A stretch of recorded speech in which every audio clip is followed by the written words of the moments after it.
Hi, I'm Gareth L. Powell.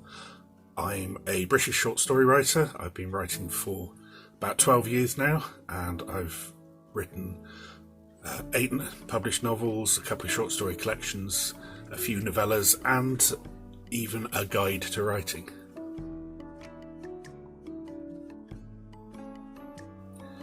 The Embers of War series from Titan Books is a trilogy. It's 3 books. There's Embers of War, Fleet of Knives, and Light of Impossible Stars. The trilogy follows the adventures of the former warship Trouble Dog, who, following a war crime, decided to reinvent herself and work for a rescue organisation called the House of Reclamation, where she goes about trying to save lives instead of take them. Her crew is a ragbag mix of people left over from the war who fought on either side of it and who are trying to atone for the things they did during the conflict. Seeing the Embers of War trilogy complete and on the bookshelves is fantastic because it's 3 years of hard work that I put in, but also it's kind of bittersweet because I really enjoyed spending time with those characters and writing those characters, so to say goodbye to them is a great feeling of achievement at having told their story, but also it's really sad because I don't get to spend time with them anymore. My favourite character from the trilogy? Well, that's a difficult question. I'm really fond of Trouble Dog, the battleship. She's just a joy to write. She's so conflicted. She's got this desire to learn who she is and to better herself, but at the same time she's got this hardwired capacity for violence, and she's always struggling between the two extremes.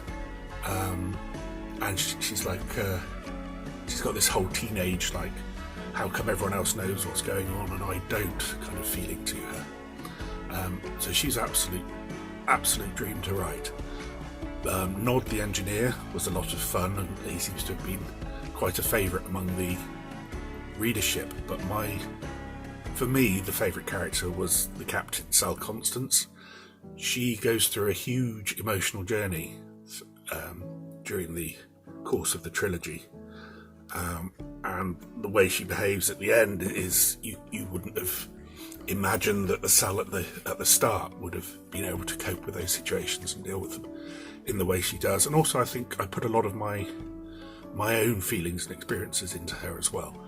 So for me she is the most interesting and probably the deepest of the characters.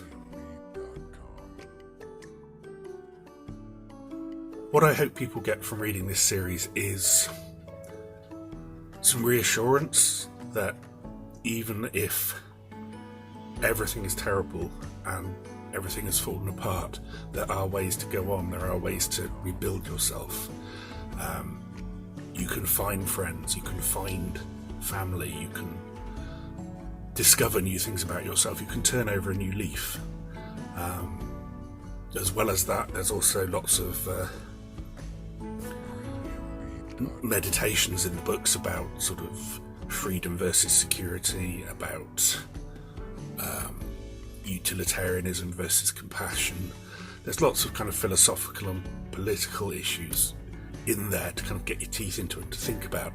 And while I don't provide answers, I mean, it's not a preachy book, it is certainly a book with some big moral questions, and you might find yourself sympathising with the villains at some point and with the good guys at others, and I'm not quite sure where on the scale your own personal feelings lie, which I think is a really good stimulus to kind of have a good think about what you want out of life. Right, my favourite scene. Oh, that's a really difficult one. I can't think of one particular favourite scene. There are so many.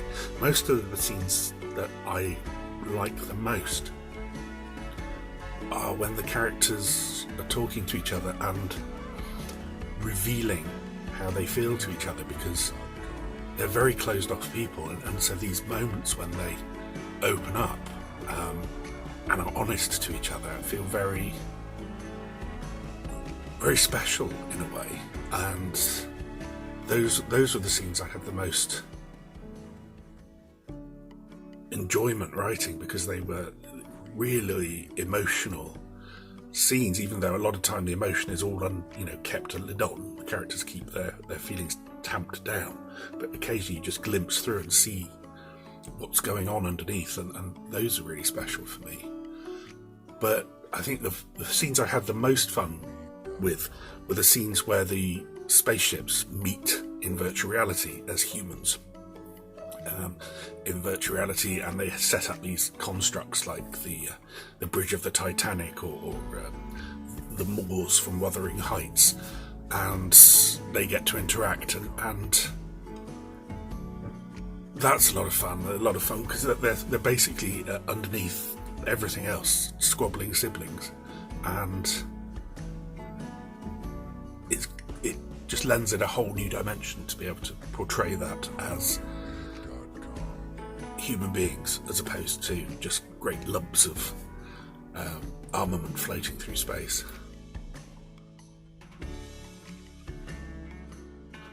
What am I working on now? Well, at the moment I'm writing 2 more books for Titan, both space operas. They're not set in the Embers of War universe, they are set in a whole new setting.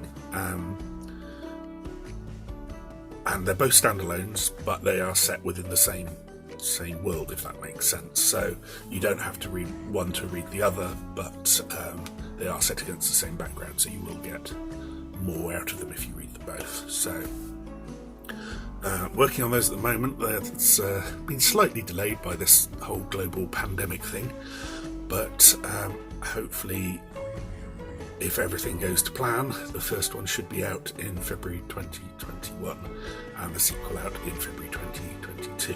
But don't hold me to that, because at the moment everything is completely uncertain. Thank you very much for watching. I hope you have enjoyed this, and I hope you enjoy reading the Embers of War series. Light of Impossible Stars came out this year, and I very much hope you enjoy it.